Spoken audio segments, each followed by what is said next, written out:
Hello friends. তো আজকে আমরা দেখব যে কিভাবে আমরা আমাদের পাস্ট ক্লায়েন্ট, যে ক্লায়েন্টগুলো আপওয়ার্কে জব পোস্ট করছে তাদেরকে খুঁজে পাবো এবং তাদের জবে আমরা কিভাবে অ্যাপ্লাই করব। দ্যাট ফার্স্ট আমরা এখানে কিছু একটা লিখে সার্চ দিব, যেমন ওয়ার্ডপ্রেস।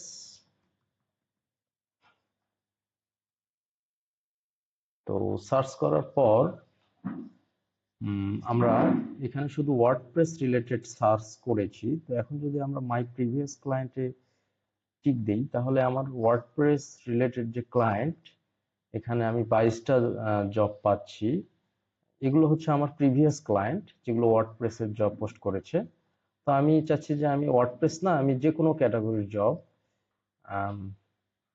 খুঁজবো আমার প্রিভিয়াস ক্লায়েন্টদের। তো এখানে এখন দেখতে পাচ্ছি 135। তো সিম্পলি আমরা দেখতে পাচ্ছি এখানে একটা ক্লায়েন্ট জব পোস্ট করেছে। তাহলে যে ক্লায়েন্টের নেম হচ্ছে টিওয়াজ। তো আমরা নেমটা এখানে দিয়েছি টিওয়াজ। হ্যাঁ, তারপর হচ্ছে ক্লায়েন্টের যে টাইটেলটা, জব পোস্টের যে টাইটেলটা, এটা আমরা সিম্পলি এখানে পোস্ট লিখেছি।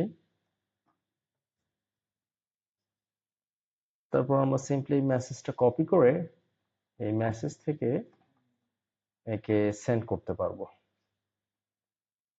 সিম্পলি এখানে সেন্ড করতে পারবো। তাহলে সে দেখে, যদি মোটামুটি আমরা অতীতে তার কাজ ভালোভাবে করে থাকি ভালো আউটকামের সাথে, তাহলে সে আমাদেরকে রেসপন্ড করবে এবং হায়ার করবে। এবং আমরা আরো একটা জব দেখে আসি, সেটা হলো ওয়ার্ডপ্রেস অপটিমাইজ প্রেস। তো এর নাম হচ্ছে থমাস। তো তাহলে এইখানে আমরা দিব হচ্ছে থমাস। এর জবের টাইটেলটা হচ্ছে শপিফাই এক্সপার্ট। এই টাইটেলটা আমি দিলাম এখানে, দিয়ে সিম্পলি আমার নেম থাকলো এখানে। তো আমি মেসেজে সিম্পলি এখানে গিয়ে আমি সেন্ড করতে পারবো।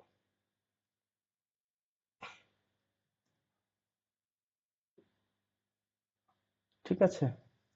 এইভাবে আমাদের বেশ কিছু ক্লায়েন্ট, আমরা যেগুলোতে আমাদের স্কিলের ক্রাইটেরিয়া গুলো ম্যাচ করবে, সেই ধরনের ক্লায়েন্ট গুলোকে আমরা মেসেজ দিতে পারবো। Thank you.